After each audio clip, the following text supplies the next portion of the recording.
خود اندازہ لگائیں، جو اس کے فالوورز ہیں ان کو بھی علم ہونا چاہیے کہ یہ دو رنگ ہیں. ان کا صرف یہاں پہ اقتدار ہوتا ہے، رہنا سہنا ان کا جو ہے انگلینڈ میں ہوتا ہے. آج کل یہ باتیں بھی گردش کر رہی ہیں کہ اس کے دونوں بیٹوں نے پاسپورٹ جو ہے انگلینڈ کی، ان لوگوں نے بائبل پہ ہاتھ رکھ کے قسم اٹھائی ہے کہ ہم اپنے ملک کے ساتھ مخلص رہیں گے، مطلب اوتھ اٹھا لیا، اور پاکستان سے اس کا کوئی تعلق نہیں ہے. ایک بڑی پیش رفت ہے. اور اس کے باپ کہتا ہے کہ میں ایک انقلابی ہوں، اس کی بہن کہتی ہے کہ میں اپنے ملک کے ساتھ سنسیئر ہوں. اب اس کو موقع ملے گا، یہ کب بھاگتی ہیں، صرف موقع کے انتظار میں ہیں. کافی چیزیں اس نے واضح بھی کی ہیں، کافی ہر دفعے آئے دن یہ اسکرین پہ بیٹھی رہتی ہیں، اس کا کوئی ایجنڈا نہیں. اس نے کبھی بھی اپنے جو بھی کیسز چل رہے ہیں اس کے بارے میں یہ کبھی بھی نہیں بتاتی کہ میرے کیسز کہاں تک پہنچے، یا میرے اوپر جو کیسز ہیں ان کی حقیقت یہ ہے. اور یہ لوگ اس طرح میرے ساتھ پولیٹیکل وکٹمائزیشن کر رہی ہیں. یہ اداروں کے اوپر الزام لگاتی رہی ہیں، کیونکہ ان کے دور کے بنے ہوئے جو ادارے ہیں آج وہ ادارے اچھے نہیں ہیں.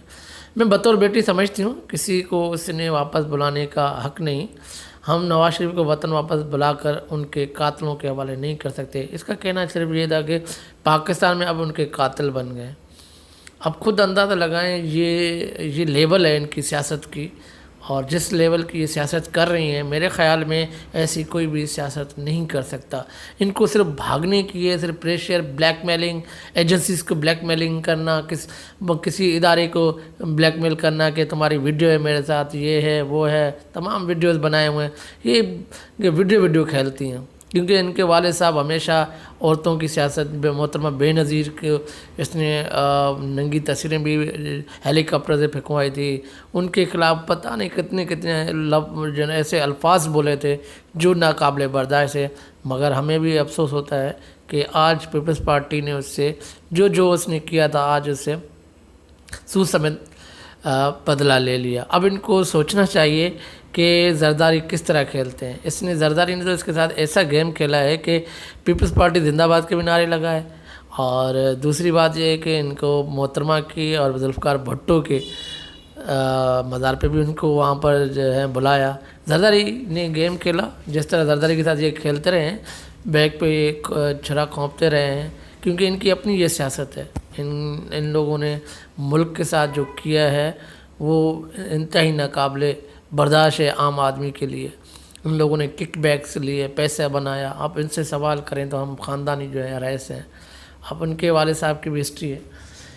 تو پی ڈی ایم میں اختلافات پر پوچھے گئے سوال پر ان کا کہنا تھا کہ پی ڈی ایم آپ کے سامنے کھڑی ہیں اور حکومت ختم ہوگی، عملاً ایک دوسرے کے ساتھ کھڑے ہیں، ایک دوسرے کے ساتھ تعاون بھی کریں گے. اب یہ تو صاف ظاہر اس کے چہرے سے بھی نظر آ رہا تھا، جس طرح انہیں سوالات کیے گئے صحافیوں نے، تو صحافیوں کو بھی علم ہو چکا تھا. تو ان کا چہرہ دیکھنے کا تھا کہ ان کو ہوا کیا ہے، اور ان کا جو ہوش تھے وہ یہاں پر نہیں تھے، ہوش خطا ہو چکے تھے محترمہ کے. اور آپ یوسف رضا گیلانی کا چہرہ بھی دیکھیں، ان کا بھی اترا ہوا ہے. ان کو علم ہو چکا ہے کہ ہماری قیادت کبھی بھی استعفیٰ نہیں دے گی، تو وہ بس ایک ساتھ دینا. آپ دیکھیں بلاول بھٹو، وہ بھی نہیں ہے ان کے ساتھ. اب ان کے ساتھ وہ لیڈرشپ ہے ہی نہیں جو فیصلہ لے چکے ہیں. اب مولانا فضل الرحمان ان کے بیچ میں رہتے ہوئے ذلیل خوار ہو چکا ہے. اب مولانا کو احساس ہو چکا ہے کہ یہ لوگ میرے ساتھ یا اپنے ساتھ بھی مخلص نہیں ہیں، تو یہ حکومت کیسے گرائیں گے. اب مولانا صاحب کو غصہ تو آ چکا ہے. اب دیکھتے ہیں ان کا نیکسٹ لائے عمل کیا ہوگا. اور مولانا کو یہ سبق سیکھنا چاہیے ان لوگوں نے سے، کیونکہ یہ تقریباً 70 سال سے یہی سیاست کر رہے ہیں. ان کے جب ان کے بڑے تھے، اب ان کے بچے آ گئے ہیں. مولانا فضل الرحمان کو ان کی ہر سیاست کے نظر رکھنی چاہیے. لوگ کہتے ہیں کہ مولانا ایک بڑا سیاستدان ہے، مگر یہاں پہ سیاست نہیں کرنے آئی. ان بچوں کے ہاتھوں میں کھیل رہا ہے، اور بچے ان کو کھلا رہے ہیں. آج ان کی سیاست کو دفن کر رہے ہیں یہ لوگ.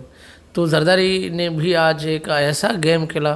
اور دوسری بات اس نے یہ بھی کی میڈیا میں جو ہے پارٹی کے حوالے سے، اس موقع پر جو نومنتخب سینٹر یوسف رضا گیلانی تھا سینیٹر، کہ میں پی ڈی ایم سے پیپلز پارٹی کی سینٹرل ایگزیکٹو کمیٹی سے مشاورت کے لیے وقت لیا ہے، اور جلد سے ہم اس پر PDM کو آگاہ کر دیں گے۔ PDM میں اختلافات رائے لانگ مارچ کا بھی آپ نے اندازہ لگایا تھا۔ اب لانگ مارچ میرے خیال میں یا تو پہلے تو ان کے اندر سے ہی آ رہے تھے کہ ہم لانگ مارچ عید کے بعد کریں، اب ایسٹیمیشن پہ ایسٹیمیشن، یہ ٹائم پہ ٹائم جتنا ان لوگوں نے ٹائم دیا ہے، میرے خیال میں یہ نہ لانگ مارچ ہوگا، نہ یہ استعفے دیں گے، نہ ہی، کیونکہ ان کا ون ایجنڈا نہیں ہے۔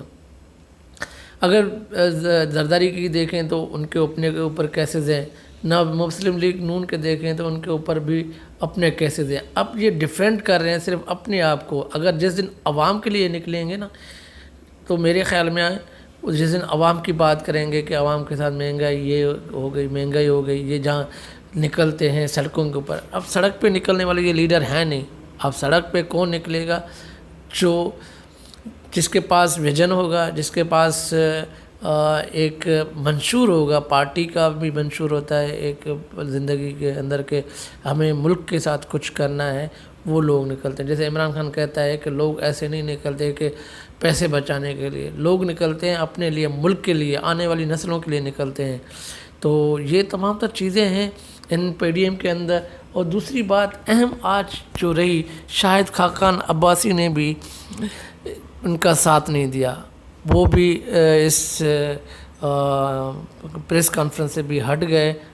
اور آپ اس کی باڈی لینگویج میں بھی آپ دیکھ سکتے ہیں کہ ان کی باڈی لینگویج ایک دوسرے کو ساتھ ہی نہیں دے رہی، کوئی اس طریقے سے کھڑا ہوا ہے۔ ان کے مطلب آپ رانا ثناءاللہ کو دیکھیں، ان کے چہرے سے بھی جو ہے آپ کو پسینہ نظر آ رہا ہوگا کہ یہ ہو کیا رہا ہے، یہ ہوا کیا، کیسے ہوا۔ اب ایک بڑی شرط ہے، اب زرداری کہتا ہے کہ بھائی آپ آؤ، ہم آپ کے ساتھ استعفے دیں گے، جب آپ ساتھ نہیں ہوں گے تو استعفے ہم نہیں دیں گے۔ یہ تمام طرح ہسٹری تھی۔ بہت شکریہ آپ لوگوں کا، اور چینل کو سبسکرائب کیجیے گا، بیل آئکن پہ ضرور کلک